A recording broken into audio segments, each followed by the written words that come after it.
This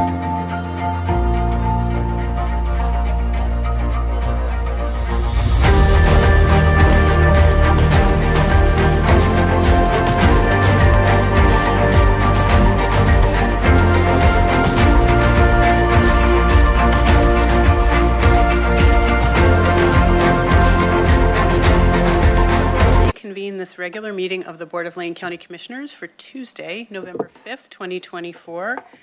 And welcome back to those of you rejoining in Harris Hall and to anyone watching online. We have one item of business here in Harris Hall, and then we'll take a brief recess to transition up to the conference room for a work session. And so our first item is a human resources item, a series of board orders in the matter of approving tentative agreements with some of our represented units. And so I will turn it over to Andrea Nagels, to our administrator. Great. To County Administrator Mo Kraheisky to introduce the item in the panel. Thank you. Thank you. We have actually three items. There are three board orders. We're presenting to you two board orders for approving the tentative agreements with the American Federation of State, County, and Municipal Employees General and Nurses Unit, and then we have a third board order to present for market adjustment for the AFSCME representing classification of mental health specialist 2 bilingual.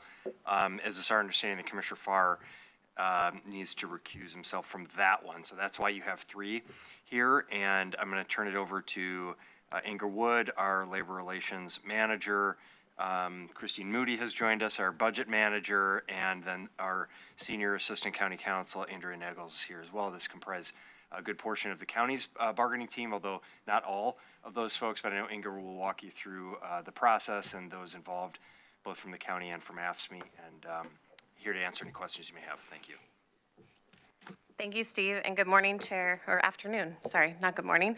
Chair Trieger, Vice Chair Lovell, and Commissioners. As Steve mentioned, we're pleased to bring before you today the tentative agreements between the county and the American Federation of State, County, and Municipal Employees, AFSCME, as we call it, General and Nurses Units.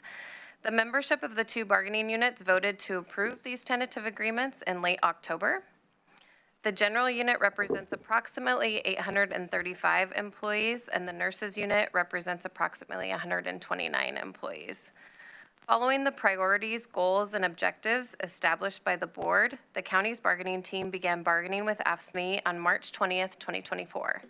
We began mediation with these units on September 30th.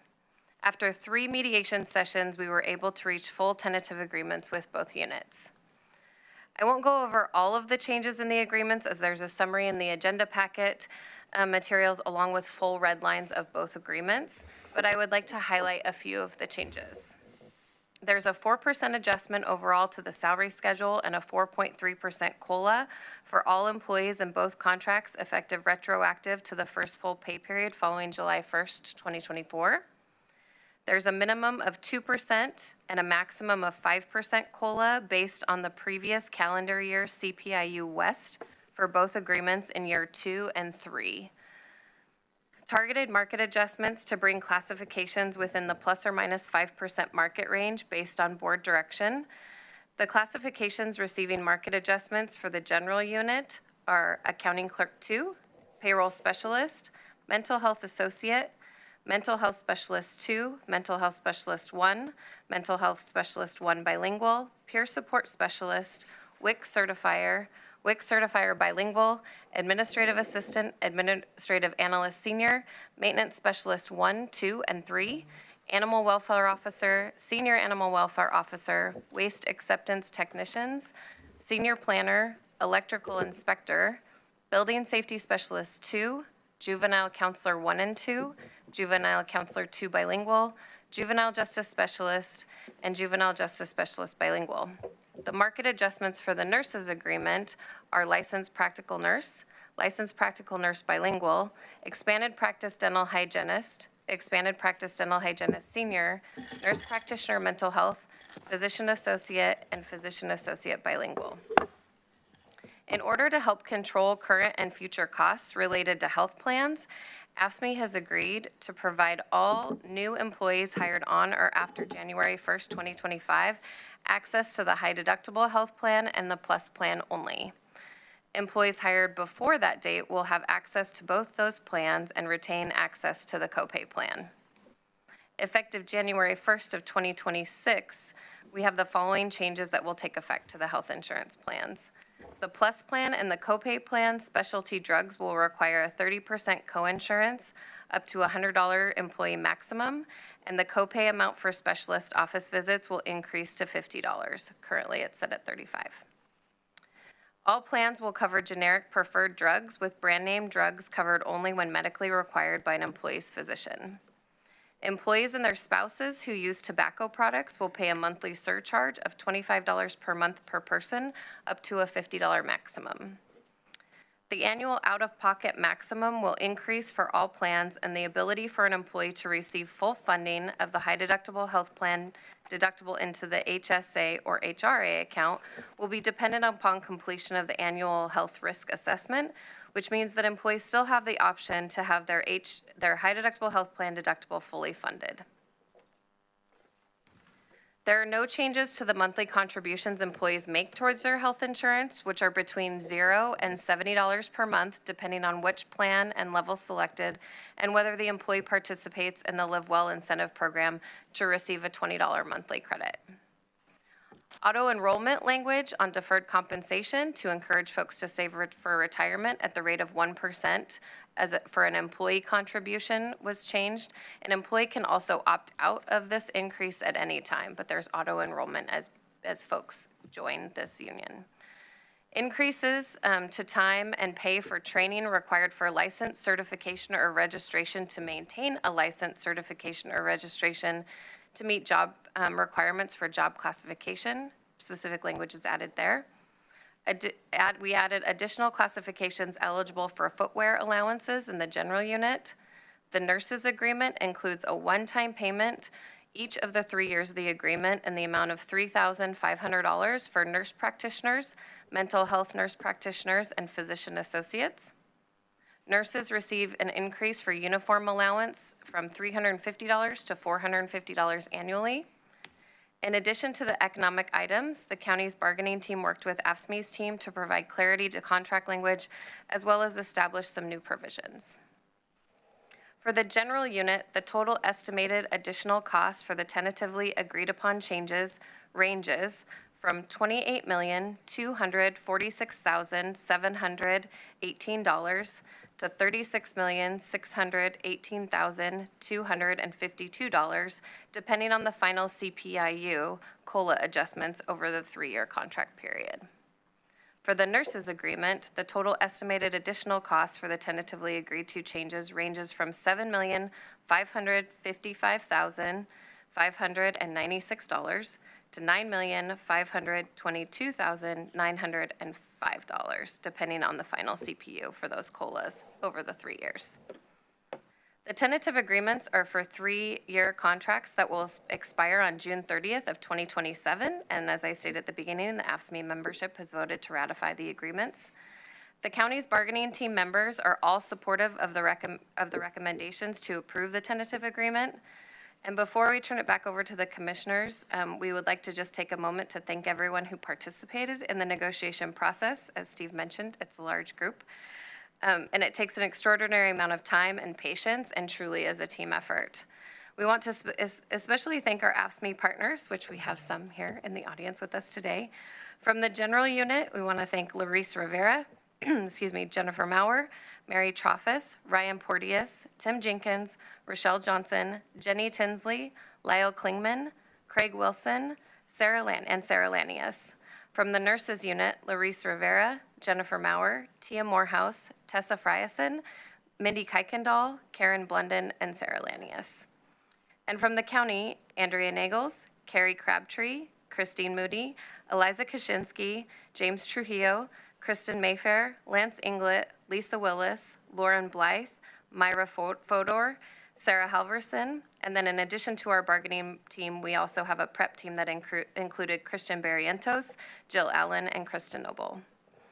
And with that, we will turn it over to the board for any questions you may have. As a reminder, this is just the discussion and vote for the tentative agreements for the AFSCME general and nurses contracts, minus the market adjustment for the classification of the mental health specialist to bilingual, which we'll take next. Thank you so much, Inga, and thank you to everyone for being here. To the board, questions, comments? Commissioner Farr. Thank you. I've been advised, Chair, I'm going to declare a potential conflict of interest. My son is a member of the general unit of AFSCME. He is a licensed clinical social worker and a mental health specialist, too. This is not pertaining specifically to his work, the discussion that's we're undergoing right now, so I will stay for this discussion. Commissioner Buck. Thank you, Chair. I'm really excited that we have an agreement. I'm thankful to everybody who participated in the bargaining process.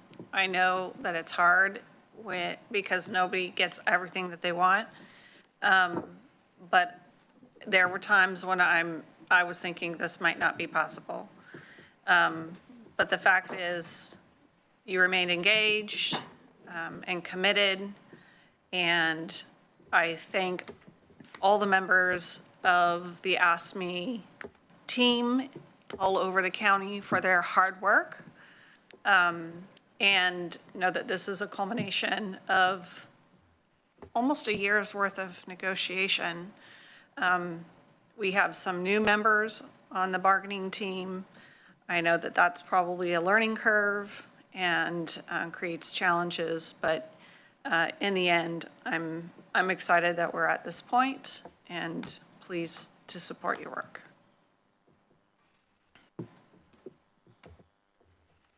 Seeing no other comments, I'll just echo Commissioner Buck's comments and also appreciate everyone involved. And I think for me, what really stood out was when you were reading, Inga, some of the work areas and titles of who's impacted. It's such an important reminder to us of how work actually gets done at Lane County. We are the policy board. We set the direction for the organization, but it's the workforce that actually delivers those services to the community. So hearing that list of job titles really brings that home and makes me, reminds me how appreciative I am of how hard everyone shows up every day, sometimes in spite of really challenging external factors that are happening in our community and in their own personal lives. So really appreciate it, and a great deal of appreciation to the bargaining team, to all of you, to the AFSCME folks for getting us to this point.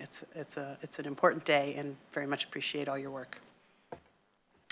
With that, I would look for a motion. Chair, I move to approve Board Order 24110511, the tentative agreement between Lane County and the American Federation of State, City, and Municipal Employees Nurses Unit for 24 through 27. I'll second. Thank you. It's been moved by the Vice Chair and seconded by Commissioner Buck. Is there any discussion to the motion? Seeing none, I'll call for the vote. All those in favor, please signify with an aye. Aye. Aye. Motion carries 5-0. Approval of Order 24-11-05-11 in the matter of approving the tentative agreement between Lane County and AFSCME Nurses Unit for 2024 to 27. And then we have another order before us on the general unit. Chair, I move to approve Board Order 24110512 in the matter of approving the tentative agreement between Lane County and the American Federation of State, City, and Municipal Employees General Unit for 2024 through 2027. Second. Thank you. Moved by the Vice Chair and seconded by Commissioner Buck. Any discussion to this motion? Commissioner Farr. Thank you, Chair. Just a reminder, this is an exclusion of the mental health specialist to bilingual. Seeing no further discussion, I'll call for the vote. All those in favor signify with an aye. Aye. Motion carries 5-0. Thank you for that. And now, did you want to introduce this item separately? Was there more to say on the 24-11-05-13? Yes, thank you, Chair. I'll just, a couple comments that we're now presenting to you. The third item related to AFSCME negotiations. This item is to discuss a market adjustment for the AFSCME represented classification of mental health specialists to bilingual. This is a targeted market adjustment for the classification of the mental health specialist to bilingual in order to bring this classification into the plus or minus 5% market range. There are 3 employees currently in this classification, and this adjustment is in line with other market adjustments identified for the AFSCME general and nurses units, and will ensure we stay competitive and are able to attract and retain quality employees. Thank you. And Commissioner Farr, did you want to? Thank you. I will declare an actual conflict of interest. My son is in fact one of those 3 employees who is a mental health specialist, 2 bilingual, licensed clinical social worker. I will recuse. Thank you. And I'm sorry, did I skip over? Did you want to make any presentation on the nurses unit? I just sort of plowed us full steam. The presentation Yeah, collectively that's on what I those thought. 2. I just wanted Yeah. to make sure. Thank you. Great. All right. Well then, with that, I would look for a motion, please. Chair, I move to approve Board Order 24110513 in the matter of approving the tentative agreement between Lane County and American Federation of State, City, and Municipal Employees General Unit Mental Health Specialist 2 bilingual grade classification change. Second. It's been moved by the Vice Chair and seconded by Commissioner Buck. Is there any discussion to the motion? Seeing none, I will call for the vote. All those in favor signify with an aye. Aye. Aye. Motion carries 4-0 with Commissioner Farr recused. And thank you so much again. That concludes the item. Appreciate you all being here. And our next item is a work session, and then we will do any remaining commissioners' business announcements, assignments, and so on in the Board of Commissioners conference room. Before I recess us from the hall, is there anything? It looks like our administrator is also on the move, so I'm guessing there's nothing else we need to do here. Let's see, where are we? 1:46. Let's just take 5 minutes to regroup up in the conference room. And I'm assuming Commissioner Farr is probably already there waiting for us. So we will recess for 5 minutes, and I'll see you all up in the conference room.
Again, we are out of recess and now reconvened for the regular meeting of the Board of Lane County Commissioners. Today is Tuesday, November 5th, 2024, and we are in the conference room for a Public Works item. A single item is a work session, continued discussion around pre-implementation compliance measures for integration of the Endangered Species Act in Oregon. And our Public Works Director, Dan Hurley, is here, as is our Senior Planner, Rachel Surslev, and we have some other folks standing by if we need more information and I would just invite if Amber or Ann, if you are participating in the conversation, to come to the table so the mics pick up your comments. Thank you. I'll turn it over to staff. Mr. Rachel. Great, thanks. Thank you, Chair, Vice Chair, Commissioners. Rachel Surslev, Senior Planner in the Land Management Division. And I'm back here before you today to talk about the PICUMs that implement the Oregon Biological Opinion. I was last before you on October 9th to introduce this topic, and we're now returning with some more information on the specific PICUM pathways. So I have got a presentation here for you. I'll try to make it as painless as possible. It's going to be a little complex, but we'll get through it. Lofty goal at best. All right. So just as a recap, on July 15th of 2024, FEMA issued a letter to NFIP communities about implementing the PICUM pathways. The letter outlined 3 interim options for complying with the ESA before full implementation is complete later in time, probably 2027. These options include a model ordinance, a permit-by-permit review option, or prohibiting all development in the floodplain. And these options would be effective in all special flood hazard areas in Lane County, because Lane County is fully within the BIOP implementation area as depicted by this map. And I just want to talk specifically about what that means for Lane County. Lane County has approximately 130,000 acres of mapped floodplain and approximately 13,000 properties in the floodplain. And this is just a screenshot of the floodplain map. Generally, the main sources of flooding in Lane County are from the Willamette River, including the Coast Fork and Middle Fork Willamette, and also the McKenzie River. There's many areas outside of this snapshot, but a lot of the flood areas in Lane County are around the Eugene-Springfield area. And you'll just see those floodplain areas are in the dark blue and the light blue. So moving into the PICUM pathways, as I mentioned, NFIP communities have 3 options, one being a model ordinance that was drafted by FEMA that a local jurisdiction can adopt directly. The other is a permit-by-permit review, which means that someone would file their floodplain development permit, and with that floodplain development permit, they would have a habitat assessment that looks at the impacts to endangered species on a permit-by-permit basis. And then lastly, an option to prohibit all development in the floodplain. The presentation today is mostly going to focus on the model ordinance, since that's where the bulk of the information lives for this topic. But I'll also talk a little bit about how that affects the permit-by-permit option as well. So moving into the model ordinance. The model ordinance itself and all of the PICUM options really focus on this idea of no net loss, and no net loss as a way to mitigate impacts from development. So impacts to the development may be harmful to floodplain functions such as floodplain storage, water quality, and vegetation. So when we're thinking about no net loss, those are the floodplain functions that we're trying to protect. And it's been explained to me as kind of a math game of trying to get to zero. So you can think of a proposed development as having, say, 2 negative effects on floodplain functions. And then we're going to look at what mitigating efforts we can take as a +2. And so we're trying to equal out the negative effects and the positive effects with mitigation to get to zero, which is no net loss. So that's generally what no net loss means. And then ways that we can achieve no net loss, we can look at it as a mitigation hierarchy. So first and foremost, we want to avoid any negative effects in the floodplain, and that's what the code prioritizes these things, as avoiding first. Secondly, if there are effects that can't be avoided, then we're going to look at minimizing them. And then thirdly, if you can't minimize those effects, then you're going to look at compensating for them or mitigating for them. And so that's really what the model ordinance focuses on doing, is mitigating those negative effects. This is a table that I basically copied from a FEMA presentation because I found it pretty helpful. It depicts the connection between floodplain function and the mitigating action that the model code requires in order to mitigate for negative effects in the floodplain. So as I said, the floodplain functions that we're looking to preserve are floodplain storage, water quality, and vegetation. For floodplain storage, we are trying to mitigate against developed space by having no net loss of undeveloped space. For water quality, the code focuses on mitigating against impervious surfaces and having no net loss of pervious surfaces. And then lastly, retaining the function of vegetation, you need to mitigate for the loss of trees by retaining trees and vegetation. Vegetation, we're looking mostly in riparian areas specifically. So that was kind of a helpful diagram for understanding what we're trying to protect and how we're trying to protect it. The model ordinance also regulates the timing and location of mitigation. So for undeveloped and impervious surfaces, mitigation should happen prior to or concurrent to the development, and there are penalties for delaying mitigation that isn't happening in that time frame. The location of mitigation is also regulated and prioritized as such.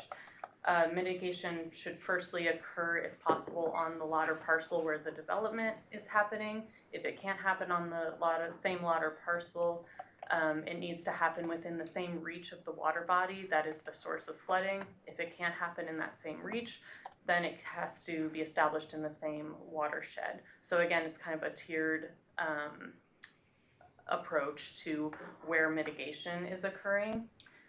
Do you want questions as we go, or do you want to get through your whole presentation? I can take questions if you think it'll be helpful. Well, just a clarifying. simple, with that trying to get to zero, if you're at a -2 and what are the +2s, would some of these mitigating factors be weighted differently, or am I oversimplifying your analogy, or how? I'll get there. Okay. Yeah, that's correct though. Thanks. Yeah, so looking at a tiered approach of where the mitigation action is occurring, and then yeah, I think that covers that. Oh, yeah, and you were pointing out, so if it's outside of one of these areas, then the mitigation ratios, there are certain ratios that I'm going to cover in just a second, they will double if you can't fall into one of these areas. Okay, so now I'm going to move into the 3 different aspects of the model code that are trying to protect those floodplain functions. The first is undeveloped space. So undeveloped space is the volume. I'm just basically going to read this definition. and then I'll explain kind of why. Undeveloped space is the volume of flood capacity and fish accessible or egressable habitat as measured from the existing ground elevation to the base flood elevation that is undeveloped. And then this definition goes on to define what is development, and it's pretty much anything that's going to take up volumetric space within the floodplain. And then the code, these are all definitions straight from the model code. It goes on to define fish accessible and egressable, which neither of those definitions are extremely helpful from my perspective. They're pretty simple. And so during the workshops that staff has participated in, I've sought explanation for these standards and how, getting some examples for how on the ground this actual mitigation standard is going to look. And I haven't really gotten a good example from FEMA yet. I have a question out to them that I'm hoping to get response on so that I can better understand and explain to you all and to customers how this standard would actually be implemented.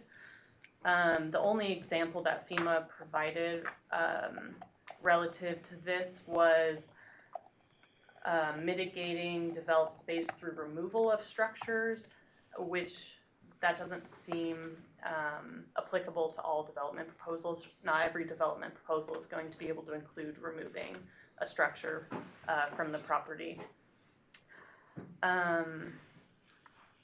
So that's where I'll leave that. We can have a wider discussion about that if necessary, but at this point I don't have a lot of information from FEMA on how to implement that standard or what exactly it means. The next one is impervious surfaces. So again, this is related to ensuring water quality as a floodplain function. And again, the code requires no net increase to impervious surfaces or a ratio of 1-to-1 for impervious surfaces. Again, how do you achieve that if you're looking at a vacant property and putting new development on it?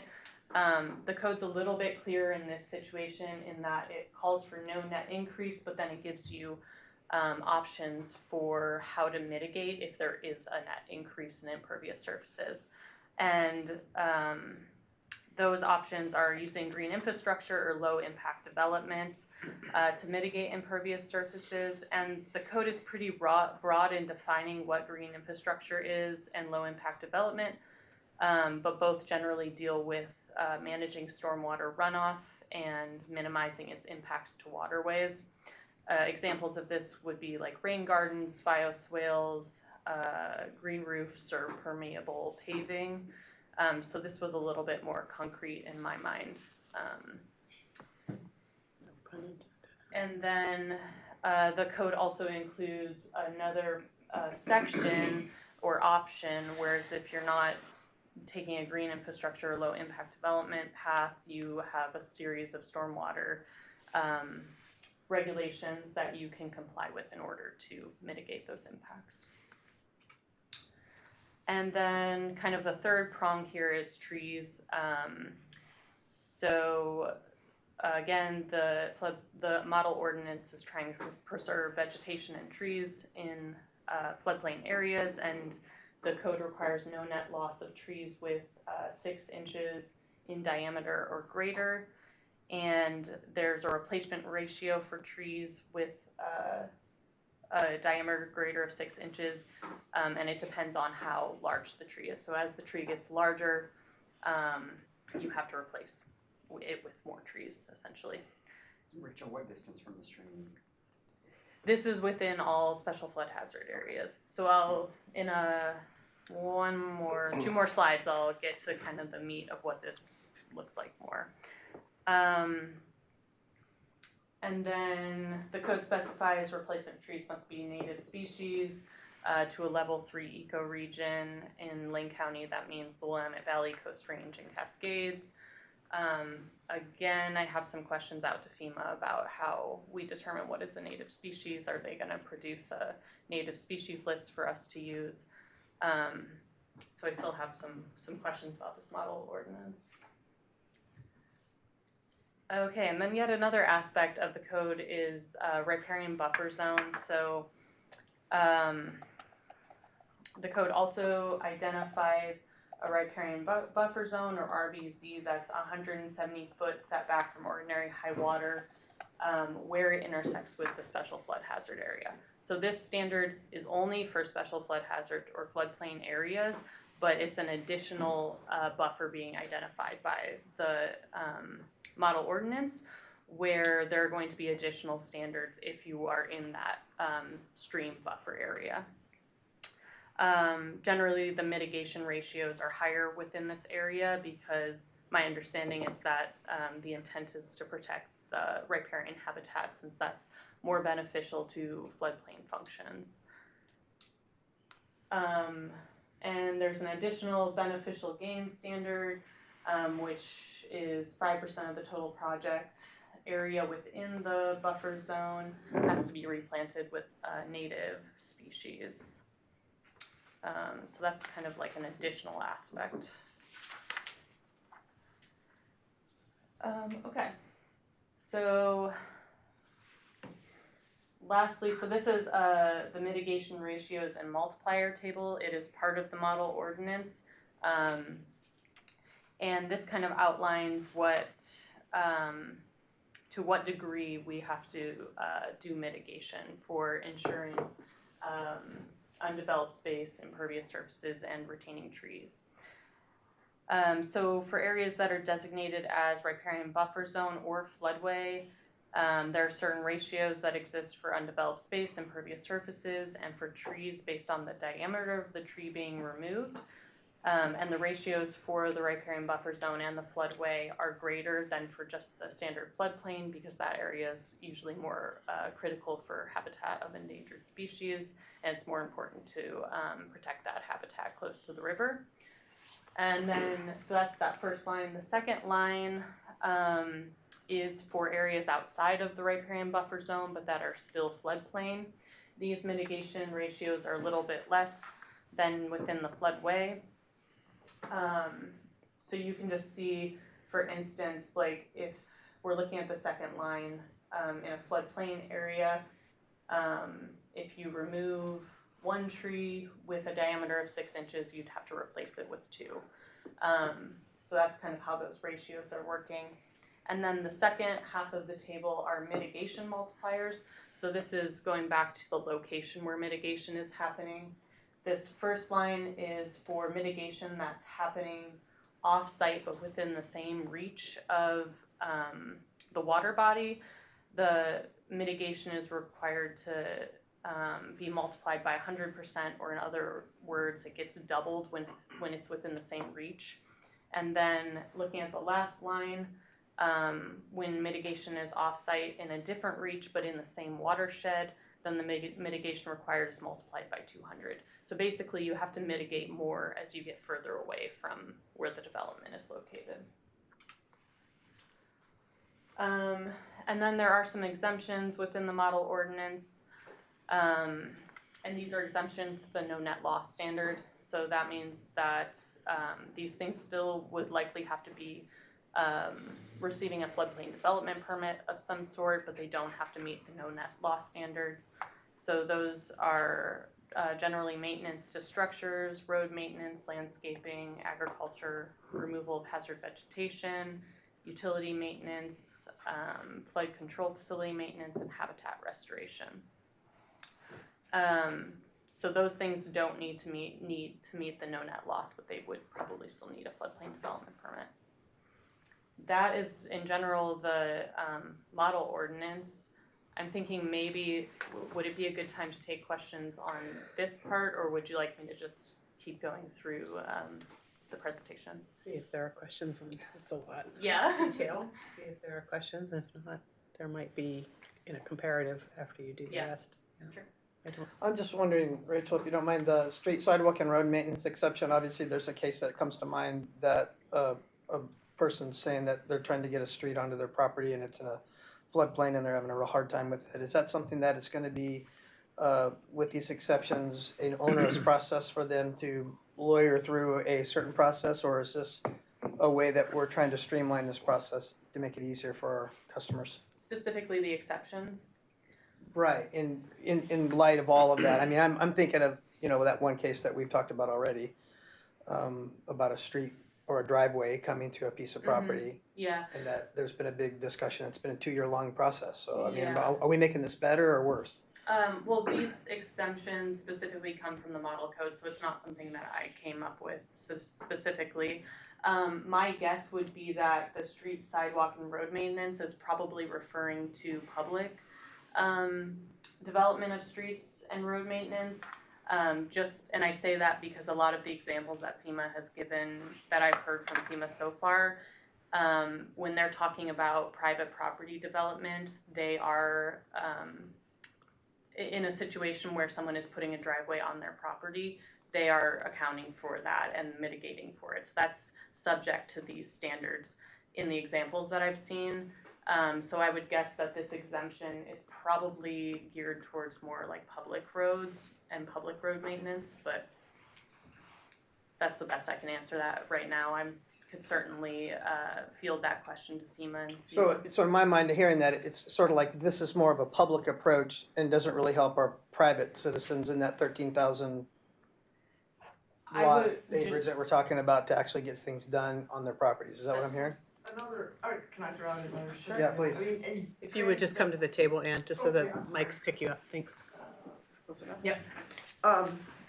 Just kind of throwing out there another interpretation, like Rachel said, this is a model code and we're just trying to figure out what they mean by it. But another interpretation could also be that it's just the maintenance of the road. So if you're putting the road in, if you're having an issue with putting the road in, that's not covered by this. But if you have a road in, even if it's private, again, this is just an alternate interpretation of what Rachel just said, because hers is also equally reasonable. That even like a private driveway, you can fix it and maintain it. You just, putting it in is what's gonna be governed by this. Because there's gonna be more impervious surface that you're increasing. But maintaining, they're probably thinking you're not really increasing the impervious surface. They're Unless just- the driveway's gravel. Yeah, Okay. yeah, so that's just another Thanks, that's a good point. possible interpretation. Commissioner Farr. Thank you, Chair. Kind of a general question. I'm suspecting this is very regional, and the model ordinance is to it very closely to our region here in the Upper Willamette Valley. It is specific to Oregon and it's specific to the Biop area, which is the Willamette Valley and kind of the Columbia River area as well. It's not, it's not Harney County. It's here. And, Yeah. so it is specific to growth of vegetation as we have it here, or, okay. Then my question surrounding that is a 6-inch tree. Yeah. Are there any more specific than that? I mean, is a 6-inch cottonwood is 2 years old. A 6-inch vine maple may be 80 years old. Yeah, that's a good point. I don't know that I have an explanation for that, or and that I've heard one from FEMA. And do they, is it down here or is it up here? Yeah, the code specifically, actually, it doesn't specifically say, I had to figure this out through a series of asking questions, but it uses a term, DBH, or diameter at breast height, which is about 4 feet off the ground, is what I've heard it You're explained. far less daunted than I am. I would just be swimming in this. So, okay, that kind of answers my question, but we don't really know regarding tree species because madrone grows very slowly, whereas. It would be specific to those ecoregions. So in which it has to be replaced, in terms of replacing the trees being removed. My understanding is that there's no differentiation between what tree is being removed, but they are regulating what tree is being replanted. Okay, all right, that's something you could take out an old maple tree and put in a black cottonwood and tomorrow it's grown to size. Okay. Yep, that's fine. correct, yeah. Okay, I'm gonna keep going. The ambiguity keeps growing. Okay, so, moving into the permit by permit pathway, this is gonna be a lot less information. So again, this is an option where someone is submitting a floodplain development permit, and instead of having all of these codified standards in our code, they are submitting an independent habitat assessment and mitigation plan specific for their development with their floodplain development permit. And this involves a community reviewing each of these development permits on an individual basis to ensure that that no net loss standard is being achieved. And this option is basically the same outcome as the model code, but we're not codifying any identifiable outcomes or standards in our code. It would be kind of on a case-by-case basis. Again, there are exemptions for this option. FEMA's issued a habitat assessment guide that contains some information on how these habitat assessments should be put together. Within that guide, there are some exemptions for what doesn't need a habitat assessment. Those are generally the same as the model ordinance. And then again, staff believe that a local code amendment would be necessary in order to implement this option.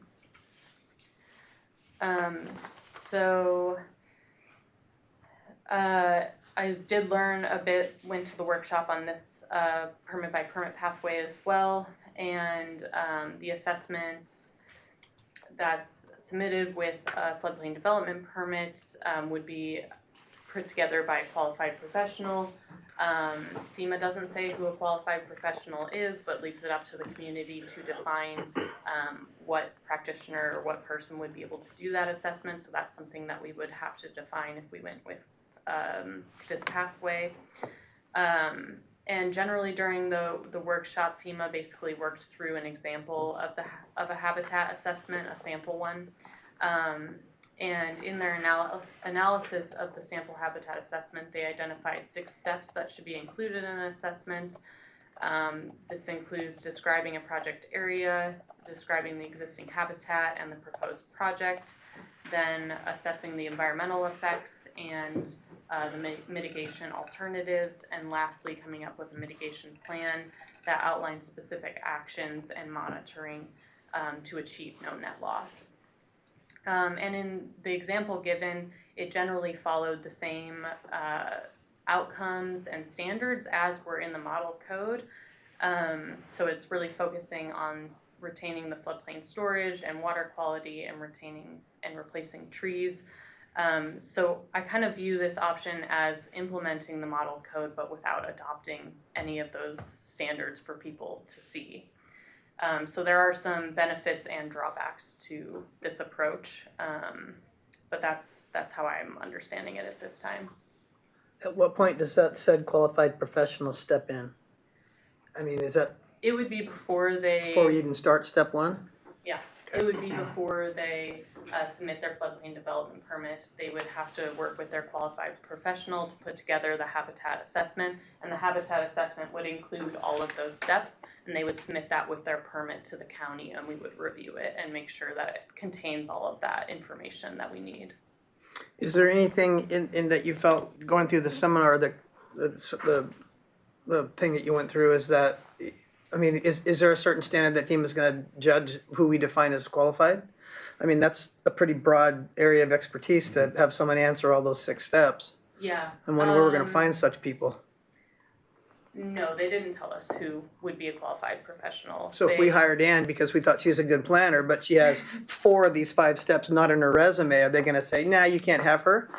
I don't think they would audit it that closely. I think someone else could challenge us and say, that's not a professional that's qualified to do this work. I don't know that that FEMA God, is this could be a coming back legal to nightmare. us to specifically audit that. Yeah, wow. Okay.